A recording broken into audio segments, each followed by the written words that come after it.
Hello, students. Today we are going to explore the world of criminal justice in ancient India, covering topics like law enforcement, prisons, punishments, and reformative justice. By the end, you will understand how these systems functioned, how they were rooted in principles of Dharma, and what lessons they hold for modern day societies. So let's get started. What is criminal justice?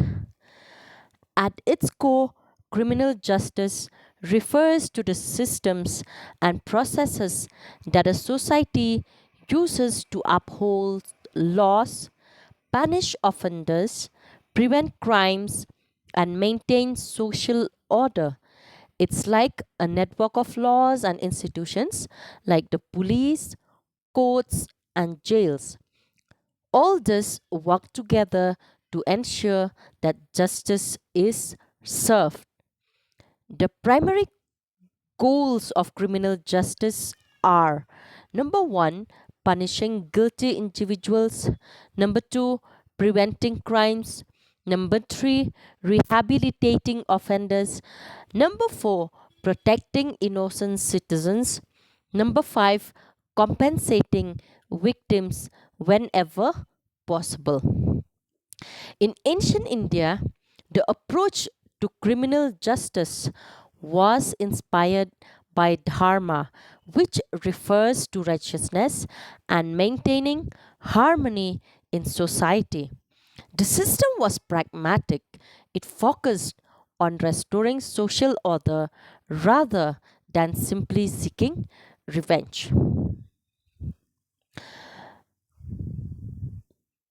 Police and law enforcement in ancient India. Imagine today's police.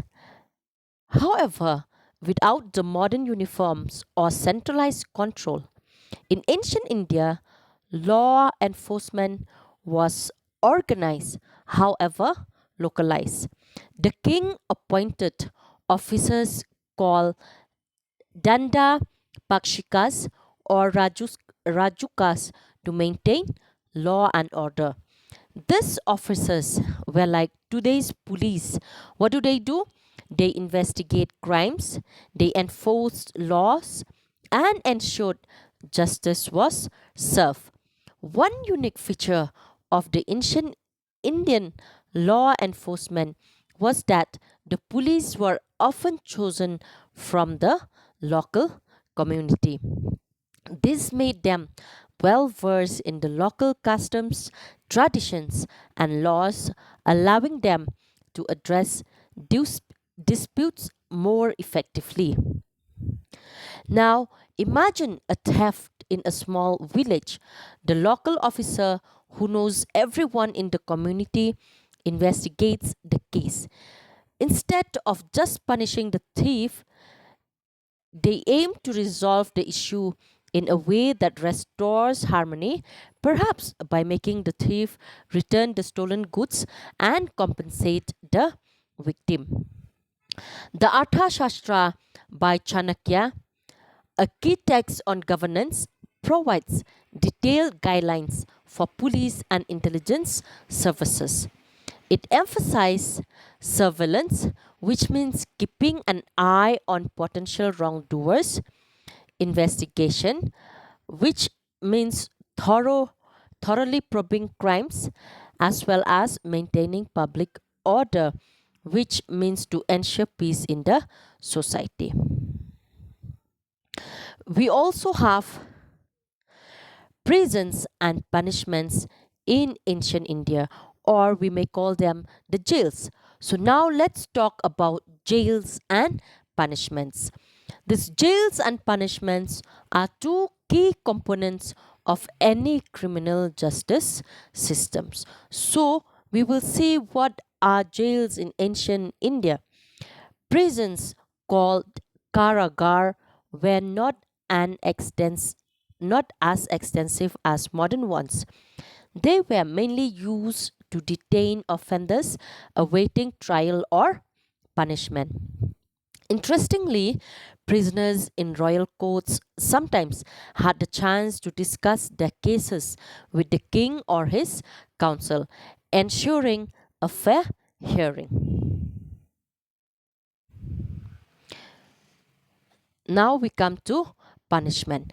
Punishment in ancient India was designed not just to deter crimes, but to restore balance and teach offenders about the consequences of their actions.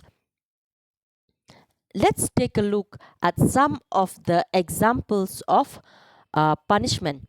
Number one, we have fines. A fine was a common punishment for minor offenses. If somebody broke a neighbor's fence, they might be required to pay a fine to compensate for the damage. Another form of punishment is imprisonment. There are two types: rigorous imprisonment, where offenders were made to do hard labor like working in quarries or fields. And we also have simple imprisonment. This is for less severe crimes, offenders perform lighter tasks. Then we also have another form of punishment, which is life imprisonment, where in some cases offenders were sentenced to life in prison. However, their behavior could reduce this sentence to 14 years. We also have death penalty, where capital punishment was reserved for the most heinous crimes such as murder or treason.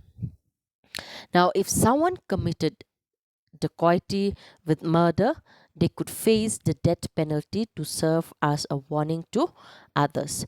Then we also have another form, which is forfeiture of property.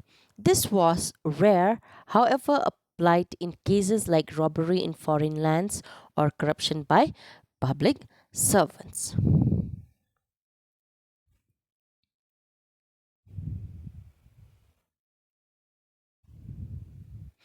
So we come to reformative justice in ancient India. Now we know that while punishments were essentials, ancient Indian justice was not purely punitive. It also aimed at reforming offenders. The idea was simple. If an offender could change their ways, they should be given a second chance. Rehabilitation methods include penance, where offenders perform acts of atonement; education, in which teaching moral values and skills were imparted to offenders; as well as service to the state, in which offenders could work for the king or the community to repay their debt to the society. Now, imagine a person caught stealing.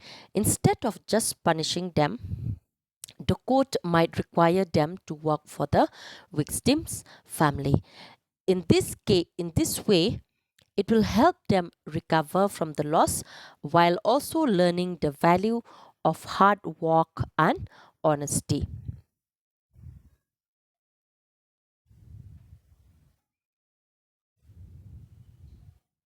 So, when we compare with modern criminal justice, we know that the ancient system offers valuable lessons for today. The focus on rehabilitation reminds us that people can change if given the right guidance. The use of local law enforcement highlights the importance of understanding a community's unique needs and challenges. The emphasis on restoring balance rather than just punishing offenders could inspire modern justice systems to be more holistic.